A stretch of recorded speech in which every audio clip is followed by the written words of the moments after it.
بسم اللہ الرحمن الرحیم۔ السلام علیکم۔ فکر مندی اور غم کی دعا۔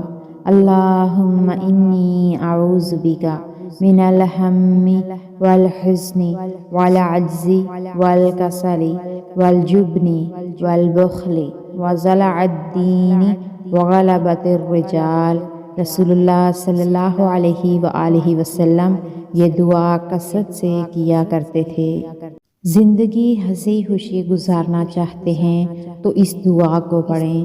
حضرت عمر رضی اللہ تعالیٰ عنہ سے روایت ہے کہ رسول اللہ صلی اللہ علیہ وآلہ وسلم نے ارشاد فرمایا، جو شخص کسی مصیبت زدہ کو دیکھ کر یہ دعا پڑھ لے، الحمدللہ الذی عافانی مما ابتلاک بہ وفضلنی علی کثیر ممن خلق تفضیلا، تو اس دعا کے پڑھنے والا اس پریشانی سے زندگی بھر محفوظ رہے گا، خواہ وہ پریشانی کیسی ہی ہو۔ جس کو کسی دشمن سے خوف ہو یا کسی طرح کی مصیبت کا خوف ہو، وہ اس دعا کو کثرت سے پڑھا کرے، انشاءاللہ دشواری دور ہو جائے گی۔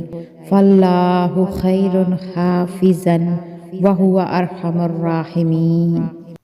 پریشانی اور صدمے کے وقت کی دعا، یا حج یا قیوم برحمتک استغیث۔ حضرت انس رضی اللہ تعالی عنہ کہتے ہیں کہ رسول اللہ صلی اللہ علیہ وآلہ وسلم پریشانی کے وقت یہ دعا پڑھتے تھے۔